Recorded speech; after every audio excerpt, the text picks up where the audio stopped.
This is stipulated in Article 103 of the Charter, the Supremacy Clause. The question arises whether, in the light of the UN Charter, unilateral coercive measures could be considered somehow compatible with modern international law. The orthodox answer is that only those sanctions that are imposed by the Security Council under Chapter 7 can be considered legal. Article 41 of the Charter stipulates, quote, the Security Council may decide what measures not involving the use of armed force are to be employed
Nacional de Justicia tenga el valor de decir esto, aunque solo sea de manera consultiva. No hay nada en la Carta de Naciones Unidas que pueda leerse como que autoriza las medidas coercitivas unilaterales, pues ellas son incompatibles con los principios generales del derecho internacional, violan la prohibición de injerencia en los asuntos internos de otros estados y violan su soberanía. El problema surge cuando hay numerosos estados poderosos, como Estados Unidos, Canadá o la Unión Europea, no hacen ni caso de sus obligaciones erga omnis y van en contra del derecho internacional de manera impune total. El argumento interesado que a menudo se hace es que ha surgido una nueva práctica estatal. Esto es ridículo. Es un enfoque controvertido, pues es incompatible con los principios básicos del derecho, como figura en el artículo 38 del Estatuto de la Corte Internacional de Justicia. El principio del Estado de Derecho rechaza la propuesta de que la violación de una norma, como hace Estados Unidos, invalide la propia norma. Ex injuria non orbitur jus.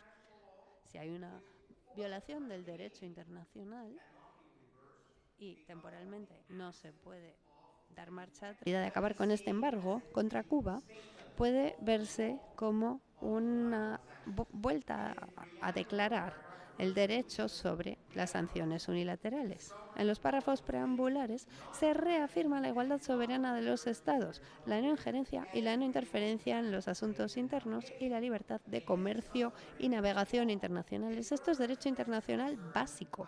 Además, expresa preocupación sobre la promulgación y aplicación continua de los estados de leyes y normas con efectos extraterritoriales, como la ley Helms-Burton, que afectan a la soberanía de otros estados, los intereses soberanos de otras personas y entidades y la jurisdicción del comercio y la libertad de navegación. La resolución pide a los estados que se abstengan de promulgar y aplicar este tipo de leyes y medidas y que observen el derecho habitual, como la libertad de navegación. Y se hace un llamado a tomar los pasos necesarios para invalidar o derogar estas leyes lo antes posible. Por tanto, la primacía de la Carta recoge una restricción de las prerrogativas de los estados. Los Estados Unidos se creen realmente que están por encima de la Carta de Naciones Unidas, concretamente su artículo 103. A menudo se lee esto en los textos de derecho. La opinión sobre las sanciones es que se podrían considerar legales si fuesen una forma de contramedida contra estados que antes han violado el derecho internacional. Es una medida no punitiva, sino correctiva. Pero la carga siempre estaba en manos del Estado sancionador, que tenía que demostrar una conducta previa ilegal para, digamos, merecer esta situación. No ha sido el caso con Cuba, Corea del Norte, Venezuela, etcétera. Con lo cual, las medidas no buscan convencer al Estado de dejar de llevar a cabo un comportamiento ilícito, sino que son una especie de guerra, un intento de cambio de régimen.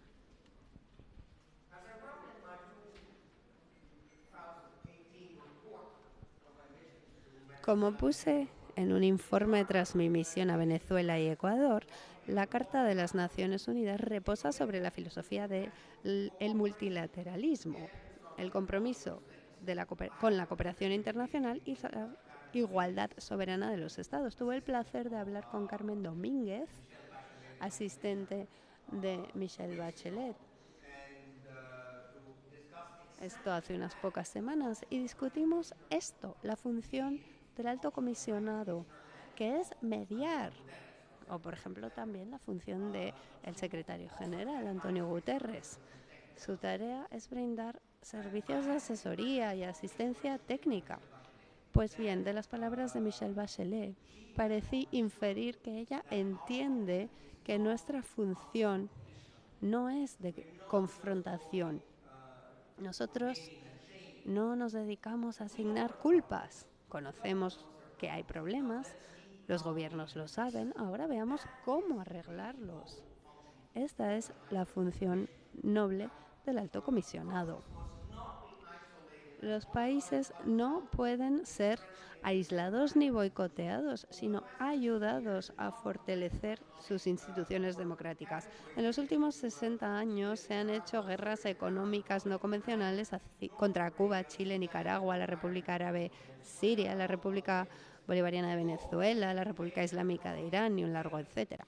Y el objetivo es que sus economías fracasen, se facilite el cambio del régimen y se pueda imponer un modelo socioeconómico neoliberal, algo que los votantes habían rechazado.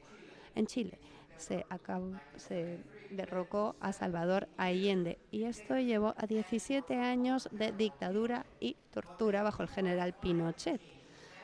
Pero los Estados Unidos y las élites oligarcas de Chile estaban muy felices de volver a lo que podrían llamar los buenos tiempos, cuando los ricos eran ricos y los pobres eran pobres. Bueno, veo que el tiempo apremia. Les diré que hay muchas resoluciones de la Asamblea General, la 2625, la 3314, la Declaración de Viena y el Programa de Acción sobre la Carta de Derechos Económicos y Deberes de los Estados. Todo ello fortalece el concepto de no injerencia y no intervención en los asuntos internos de un Estado. Hay, por ejemplo, el fallo de la Corte Internacional de Justicia en el caso Nicaragua contra los Estados Unidos, donde se dijo que ningún Estado puede organizar, asistir, fomentar, financiar, incitar o tolerar el terrorismo, actividades subversivas o armadas contra o designadas para acabar con el régimen de otro Estado o para interferir en las contiendas internas de otro Estado. Y la Carta de la Organización de Estados Americanos también dice que ningún Estado tiene derecho a intervenir de manera directa o indirecta por ningún motivo en los asuntos internos de ningún otro Estado. Y esto se refiere no solo al conflicto armado, sino a cualquier otra forma de interferencia o intento de amenaza contra una personalidad de un país o contra los elementos políticos, económicos o culturales de un país. Pues bien, hay que decir que no todas las sanciones son ilícitas ipso facto, ni van todas en contra de la Carta de Naciones Unidas. Los embargos a la venta de armas tal vez sean justificables en algunos casos, como Arabia Saudí o Libia, y también para facilitar el diálogo y la paz. Pero las sanciones económicas que dañan a la población inocente van en contra del espíritu de la Carta de Naciones Unidas. Y una y otra vez los órganos de Naciones Unidas han condenado las medidas coercitivas unilaterales, concretamente en el estudio de 2000 de la Subcomisión de Promoción y Protección de los Derechos Humanos, donde se documentaban los impactos adversos de tales medidas. Ese informe lo tengo. Y también tengo el informe del comité asesor. No es nada nuevo. Pero no hay seguimiento, no hay aplicación de las recomendaciones de órganos tales como el Comité Asesor al Consejo de Derechos Humanos. Tenemos el informe de 2015 de dicho comité, informe sobre el impacto negativo de las medidas coercitivas unilaterales. Ello llevó al Consejo de Seguridad a establecer a mi colega, al señor Yazairi, como relator especial de los impactos adversos. Y uno de los grandes desafíos del orden internacional y del sistema de protección de derechos humanos es el siguiente. Ya hemos mencionado el excelente estudio que se hizo. Ello es lo que va a permitir a Venezuela o a otros países apoyar a Venezuela en la Asamblea General y pedir una opinión asesora de la Corte Internacional de Justicia. Solo me quedan un par de minutos, pero hay muchas cosas que quería destacar de mi informe.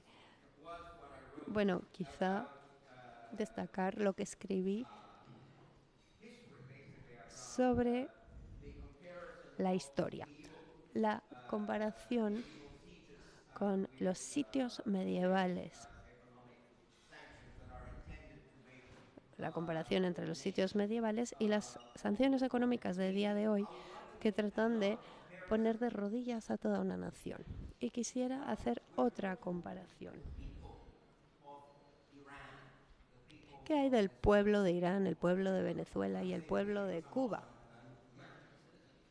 ¿Qué les hacemos nosotros? Yo soy ciudadano de Estados Unidos, pero nada de esto se hace en mi nombre. Lo que está ocurriendo, ¿acaso no puede compararse con los asedios de la Segunda Guerra Mundial? Recuerden el sitio de Leningrado que resultó en 700.000 muertes o 1 millón de muertes según quien cuente. Y se trataba de matar de hambre a civiles, ni siquiera a militares.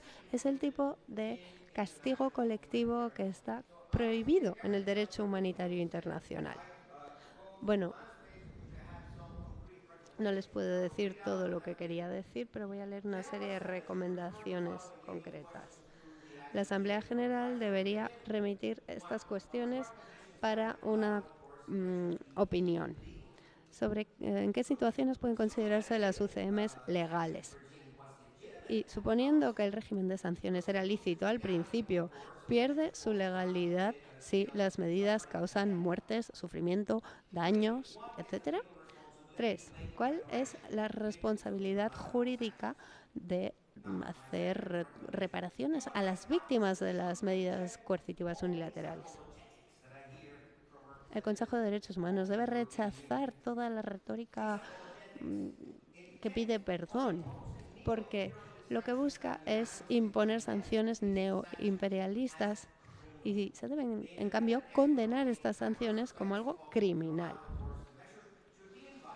Se debería invitar al panel a redactar directrices sobre los límites estrictos a tales medidas y también definir reparaciones a las víctimas. El Fabián Salvioli, relator especial de la verdad y demás, debería hablar de las sanciones contra las poblaciones de Cuba, Venezuela, Irán y un largo etcétera, y hacer una estimación de las reparaciones que se les deben a los pueblos. El Tribunal Internacional Penal debería investigar si ciertas sanciones pueden considerarse derechos contra la humanidad según el artículo 7 del estatuto de dicha Corte. Tenemos el concepto de crímenes o delitos geopolíticos. Mi amigo Folk ha hablado de esto una y otra vez y creo que habría que pensar en esto. La Corte Penal Internacional debería establecer una responsabilidad penal por la imposición de MCUs y hacer estimaciones de la reparación de vida a las víctimas. Y por último, pues las religiones del mundo deben unirse y condenar las sanciones económicas como algo no religioso, simplemente como un gran pecado. El Papa Francisco debería recordar a los católicos que tales sanciones se oponen diametralmente a los sermones. Muchas gracias.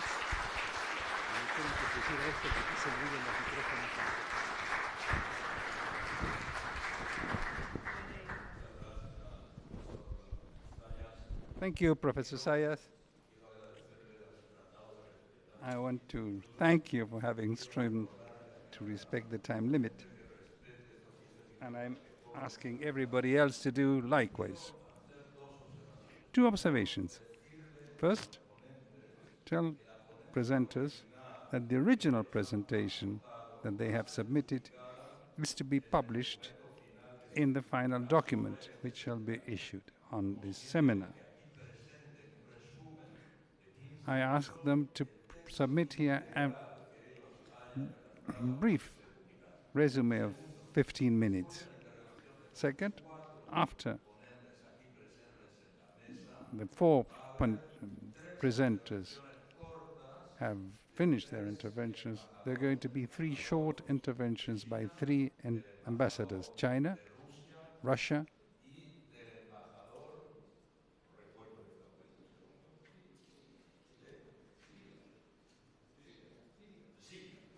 and Syria. And after these 3 interventions, 5 minutes each, there will be questions and answers. The presenters will be able to answer the questions by you during 20 minutes. So I'm urging you to respect the time limit, please. Now, Professor Rahmat Mohammed, former Secretary General of the Asian African Consultative Organization, Doctor in Philosophy by the University of Aberystwyth in the United Kingdom, Professor of Law in the Mara University of Malaysia during her mandate in ALCO.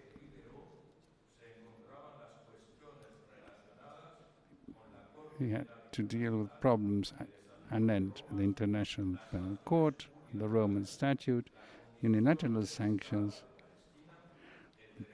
Palestine as a state, the law of the sea, OMC, and climate change.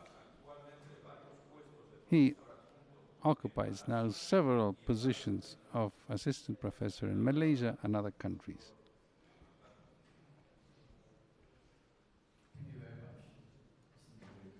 Muchas gracias. Ante todo, quiero expresar nuestro agradecimiento a los organizadores de este seminario.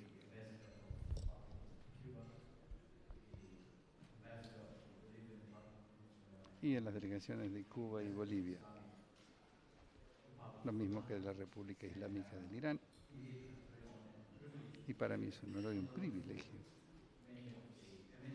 estar entre tantos eminentes oradores. duchos en el tema de las MUC. Agradezco más a los organizadores.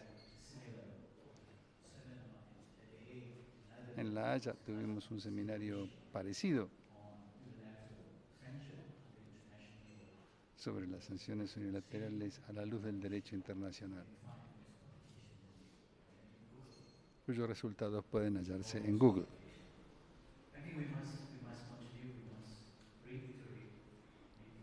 Debemos reiterar la importancia del tema.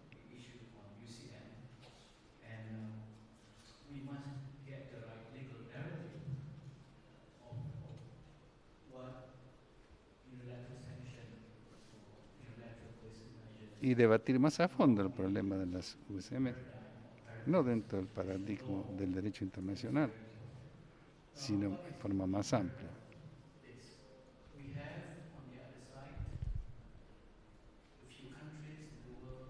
De unos pocos países del mundo que son víctimas de sanciones unilaterales, otros que se arrogan el derecho de imponer estas sanciones.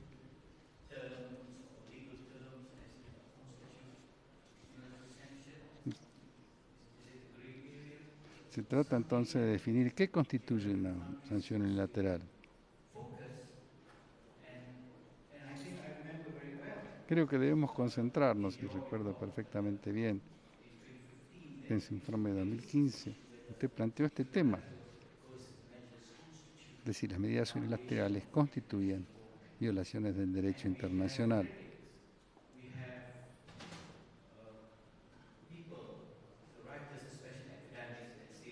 Y hay académicos que afirman que no es ilegal, por lo cual es admisible en virtud del derecho internacional esto de aplicar sanciones unilaterales. Mi organización, por su parte, es una organización consultiva, ha destacado una vez más, con toda vehemencia,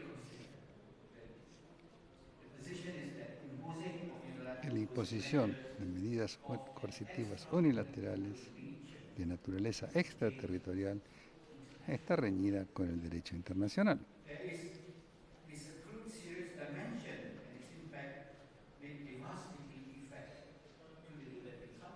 Ya que particularmente afectan a los países en desarrollo.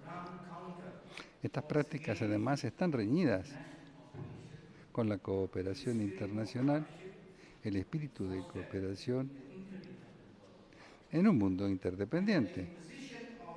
Y la imposición de estas medidas por un país contra otro contraviene los principios fundamentales del derecho internacional, por lo que es totalmente incompatible con el principio de la igualdad soberana y 300 años de doctrina sacrosanta que hemos protegido. Pero estos mismos países niegan esta doctrina, la doctrina de la soberanía, de la no injerencia, de la no intervención en los asuntos internos de los estados soberanos.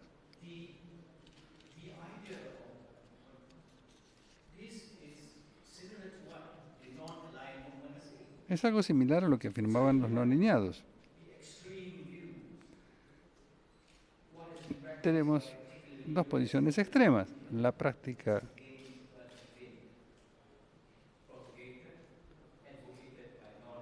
propiciada por los no alineados y otros, y la práctica de los Estados Unidos. ¿Cómo resolver esta controversia? Porque en la medida en que sea admisible en virtud del derecho internacional, no tenemos un sustento firme para arguir.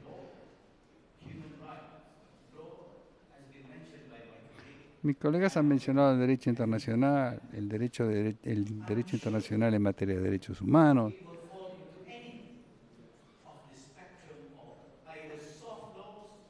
En todo caso, corremos el riesgo de declaraciones blandas, ya que incluso la Carta de las Naciones Unidas menciona el multilateralismo, pero permite las sanciones. Pero con limitaciones. ¿Qué significa entonces? Que las sanciones no pueden aplicarse de cualquier forma. Es por lo tanto importante que los países en desarrollo de América Latina u otras regiones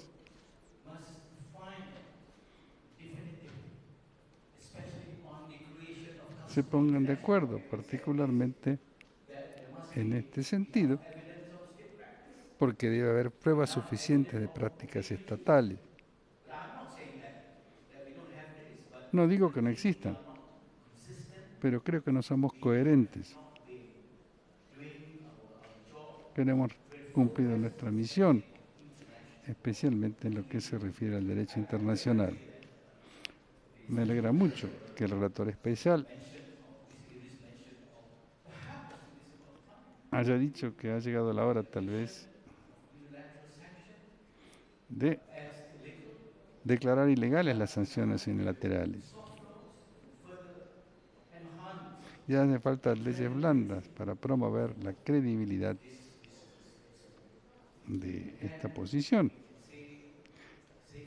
Y ahí podremos decir, sin riesgo, que sí, las sanciones unilaterales son inadmisibles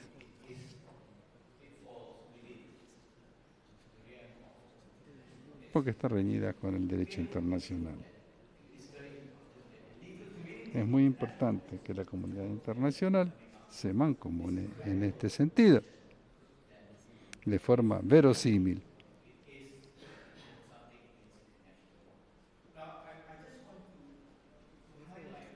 Quiero destacar simplemente un caso más, el caso más reciente. Es muy difícil porque los pronunciamientos jurídicos son parte del derecho internacional y debemos concentrarnos en él. El caso del Irán contra los Estados Unidos y la decisión tan importante que se ha tomado recientemente, que hay que tomar con toda seriedad y ampliar tal vez, porque hay tantos pronunciamientos judiciales, pero me parece que este es el principal, el más útil. Tenemos que interpretarlo a nuestro favor. Y saben ustedes perfectamente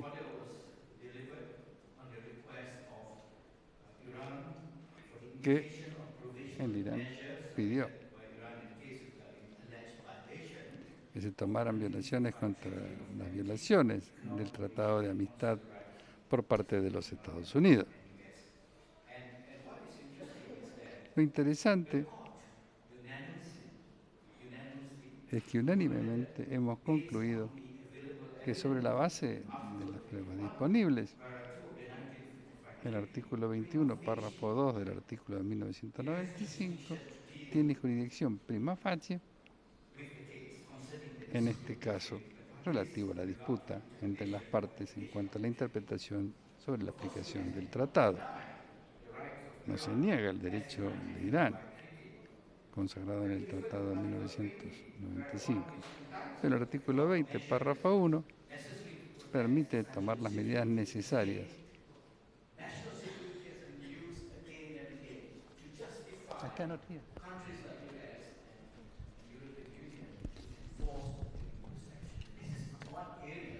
Esta es una esfera en que debemos concentrarnos verdaderamente y hallar criterios jurídicos sobre lo que constituyen los intereses de la seguridad. Y lo interesante en este caso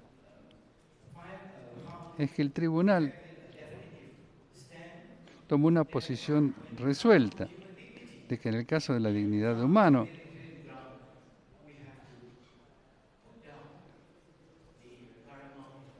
tenemos que sostener la importancia fundamental de la seguridad soberana. Es una decisión fantástica que nos brinda margen para aducir que no podemos utilizar la seguridad nacional como justificación para imponer sanciones unilaterales contra determinados países. Creo que es muy importante entonces que este caso se aproveche.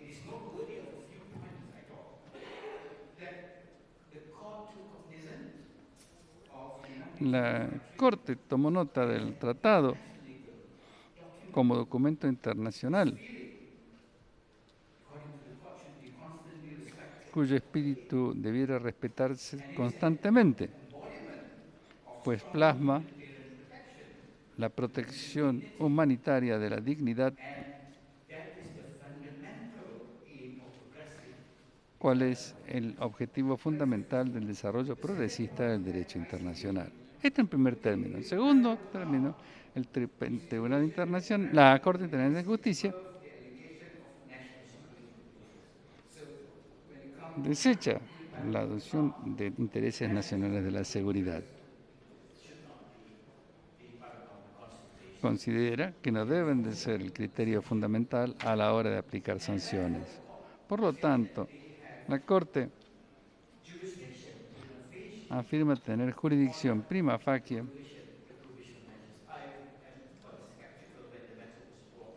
para ordenar medidas provisionales. En mi momento yo me manifesté escéptico.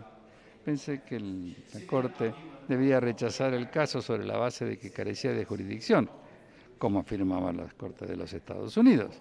Pero la Corte tomó esa importantísima decisión.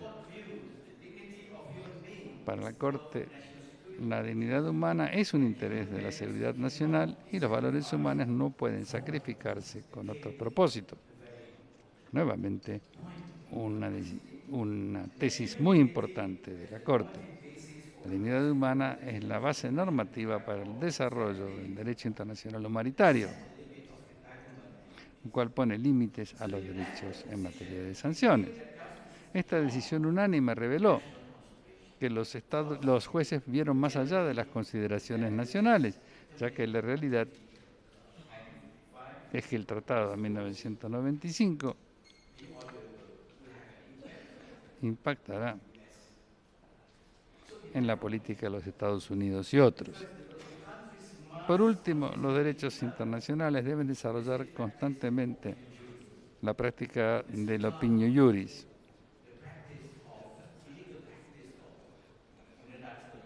en lo que respecta a la práctica ilegal de las medidas unilaterales coercitivas, pues debe haber una norma que las sujete en virtud del derecho internacional, para afirmar que esta práctica es ilegal en virtud de dicho derecho. El mantra de todos los países en desarrollo debe ser apoyar la idea de que estas medidas son ilegales. La situación de Irán, Venezuela, Cuba, China y Rusia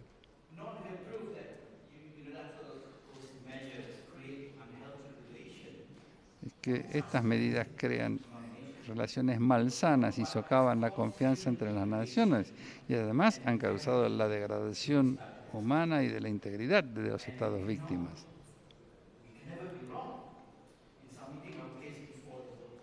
Tenemos que presentar nuestro caso al tribunal, a la Corte Internacional como árbitro definitivo. En el caso de Irán y los Estados Unidos, la Corte está dispuesta a aceptar su jurisdicción si existe una violación clara de la dignidad humana para denunciar la tradicional adopción de la seguridad internacional. Es hora de que los países en desarrollo propongan a la Comisión de Derecho Internacional el tema de las medidas coercitivas unilaterales.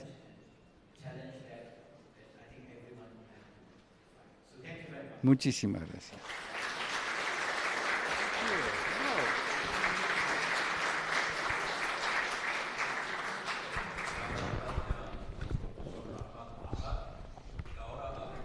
Thank you very much, Professor Mohammed.